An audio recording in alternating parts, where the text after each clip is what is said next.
Hi everyone, Aaron here for Zollotech, and there's a lot to talk about this week with everything from iOS 19 to an iPhone 17 Pro camera design, iPhone Air, and much more. This is your weekly Apple news update for the week of December 16th, 2024.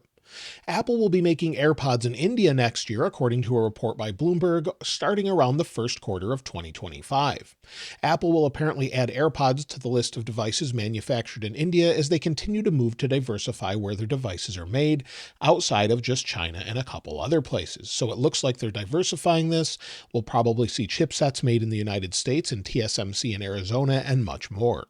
So it's great to see this sort of move the supply chain around just to make sure that everything is working properly. Google this week showed its new version of mixed reality headsets and smart glasses using a new Android XR operating system.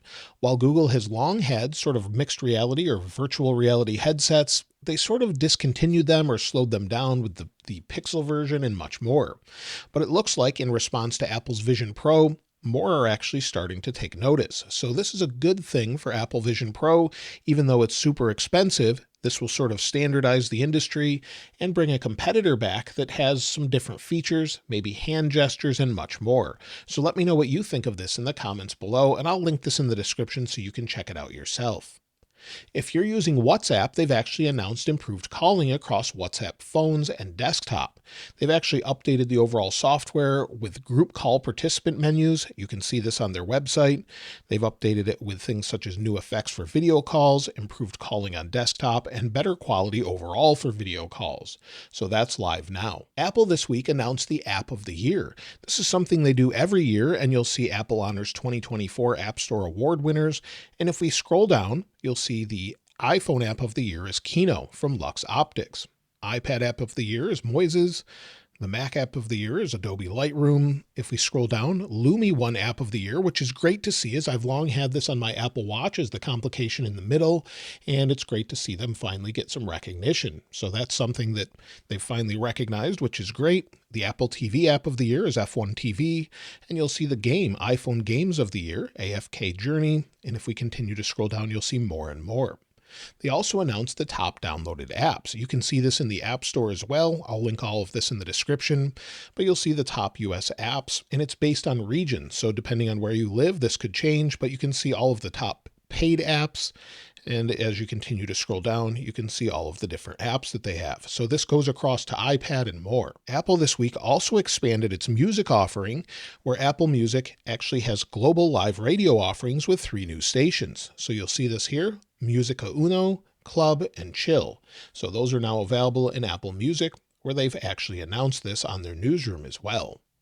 Now, we didn't get any new Christmas or holiday case colors this year, but Apple updated newly released Beats cases with 2 new colors. It's a little odd, but we have Sunrise Pink and Twilight Blue. Why they're not providing more Apple cases? Maybe they're rethinking the overall fine woven cases and doing something different. But at this point, we may not get as many colors as we've had in the past. We don't have the product red case. My wife was actually asking me about that. She uses that for Christmas every year, and for whatever reason, they never released one. Now, as far as weekly deals, well, there's a lot coming up to the holiday season. We have everything from AirPods Pro 2, deals on iPads, MacBooks, many things such as Apple Pencil, cases, and much more. I'll link all the latest deals in the description below so you can check them out for yourself as well. As far as Apple releases this week, well, they released iOS 18.3 Beta 1 and today iOS 18.3 Public Beta 1. They're both available for developers and public beta testers. However, I would hold off installing these unless you want to test something, as they don't offer a ton of new features, just some small changes here and there, and Beta 2 is probably a few weeks away.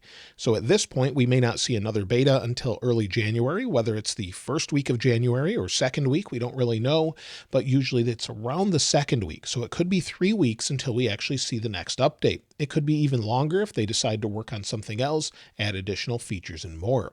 However, we could see an iOS 18.2.1, and I say this as last year we had an iOS 17.2.1 around the 19th. Based off of that information, we could see that before we go on the holiday break next week.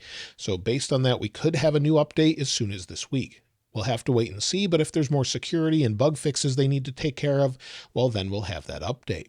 Now, just like every year, Apple gets a head start on the next version of iOS. iOS 19 is the next major version expected. However, Apple has been heavily focused on releasing the Apple Intelligence features we've seen so far this year with iOS 18.1 and 18.2. And apparently this is causing delays in some of the work on the new features for iOS 19, according to Mark Gurman. While we still don't know the exact features to expect for iOS 19, other than maybe a supposed chat client with Siri, it seems iOS 19 will roll out slowly like iOS 18 has as well.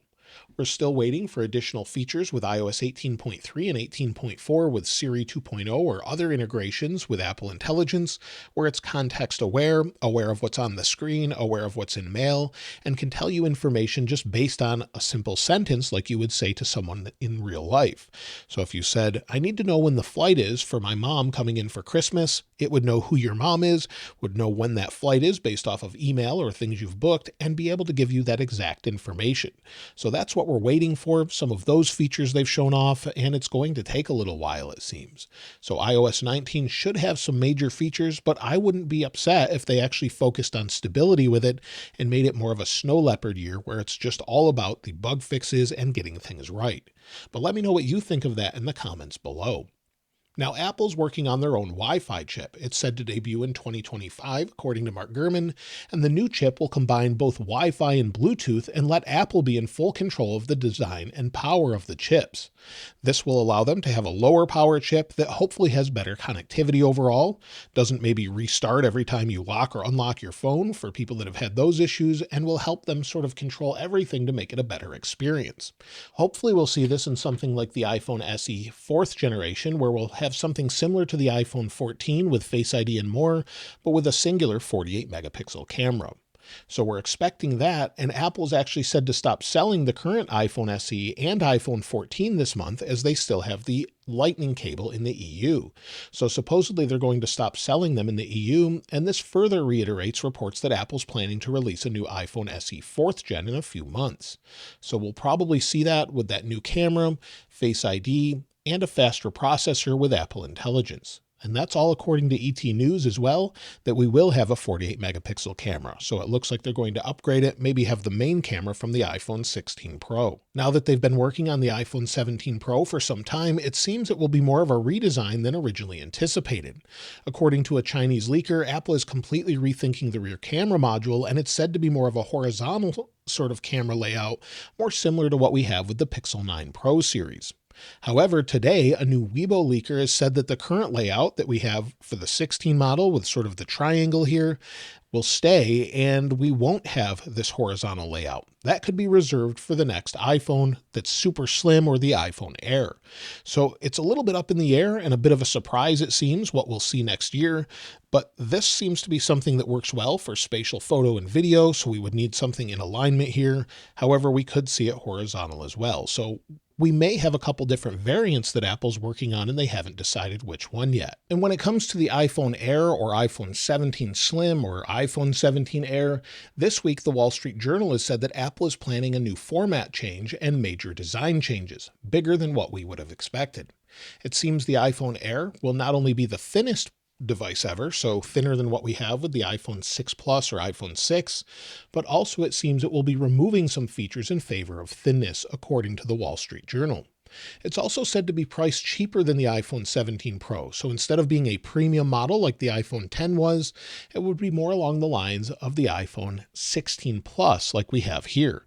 So replacing the Plus, being a lower end model, maybe that's thinner, more portable, instead of making compromises such as just having a slower chipset, it could have everything modern, but just be in a thinner overall design. All of the leaks of the iPhone 17 Air and iPhone 17 Pro seem to be a result of Apple entering its first manufacturing phase, as Digitime reports the Foxconn factory is getting everything ready.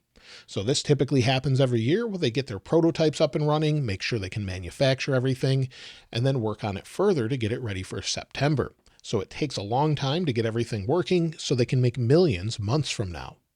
Apple's also said to be working on a folding iPhone. According to the Wall Street Journal, it seems it could be coming out in 2026 or 2027. Apple would probably want to work to get rid of the overall crease that we have and add durability. like the Z Flip has. So these have been getting better over the years, but the crease still remains. Some phones do this a little bit better, some do it a little bit worse, but either way, I would think Apple would want to make it as perfect as they can. But again, it's going to be a few years. Apple is also said to be working on a giant 19-inch iPad or foldable Mac. It seems reports are a little bit mixed as to what it exactly has, but it could fold in a vertical sense like we have with the Samsung Z Fold. So we don't really know exactly what it's going to be like, but it could be a giant iPad, a 19-inch iPad or 19-inch Mac. And again, this would be 2027. So all of these folding devices could be coming out, whether that's a Mac, an iPad, an iPhone, or all of them. It seems it's a little bit mixed, but definitely in the works. Now, Mac this week introduced macOS 15.2 Sequoia, and it actually released with confirmation in the code of an upcoming M4 MacBook Air. We don't know the exact date, but if I had to guess, I would say it would be around the iPhone SE4 launch as well. Apple's also planning OLED displays in the future for the Mac, but this looks like it's going to be 2026 or beyond. However, it is said to be getting rid of the notch that we have currently on the overall display. It's never really bothered me, but a lot of people don't like the notch on the Mac display. According to Mark Gurman this week, the Apple Watch may be getting an updated sensor to allow for blood pressure monitoring in 2025. Apple has also been working on measuring blood glucose levels as well, but it seems that technology just isn't ready yet. Since that's life critical, you would want to make sure that's 100% accurate all the time. So hopefully they'll figure it out and get that working, as that would be great for many people, but maybe we'll get blood pressure monitoring this year, and maybe Apple will be able to re-enable some of the features they had to disable in the United States with the O2 level sensor. We don't know any details about that, but that was just the US, and it would be great if they didn't have to turn that off any longer. Also, the watch is supposedly going to switch from overall 4G connectivity to 5G connectivity, and might also allow for satellite connectivity similar to iPhone with messages. That would be on the Apple Watch Ultra 3 though. Apple's also working on the next generation HomePod Mini to launch in 2025, according to Mark Gurman. We're also waiting for a new HomePod Home Hub with a display, and according to SE Daily in South Korea, the upcoming device will have a 6.7-inch display, so it would be similar to an iPhone with sort of a HomePod Mini, and it seems Mark Gurman may be correct with this, as a lot of different leaks are lining up with it. So we could have sort of a small device to start with, see how it does, and Apple could expand that further if it does well. The new HomePod will also launch along with an Apple TV apparently. Basically, the updates there would be Wi-Fi 6E, and it could support Apple's own Wi-Fi chipset. So we could see that this year, maybe a redesign of it as well. We also know that Apple's working on an updated AirTag second generation. AirTags are great for tracking things such as luggage and more, and it's said to have a new second-gen wideband chip in it. So this ultra-wideband chip would work at a higher range, up to 3 times of what it is now, according to Mark Gurman. So that would be great if you're looking for maybe something that's lost, you're tracking a bag, or you've placed this maybe somewhere where you need to find something, it would be easier to find. Apple's also finally going to update its Magic Mouse, it seems. It's meant to be more of a modern design instead of this super thin design, and I know a lot of people don't like the Magic Mouse, but I find it very comfortable, especially with the touchpad on top, just sliding around. I have no issues with it, but I know a lot of people really dislike it. However, one of the odd things is the charge port on the bottom. And yes, it charges very fast, but you can't use it while charging. So apparently that's going to change as well in 2026. So we could have a plug in the front, you could use it while it's charging, and have a more ergonomic design. It's something Apple's never been great at with the mice, so I hope they update these and make the Apple mouse even better. So that's everything this week. Lots of news about the iPhone 17, 17 Pro, 17 Air, or whatever they're going to call it. Also iPhone SE4, and of course Apple continues to work on iOS 19.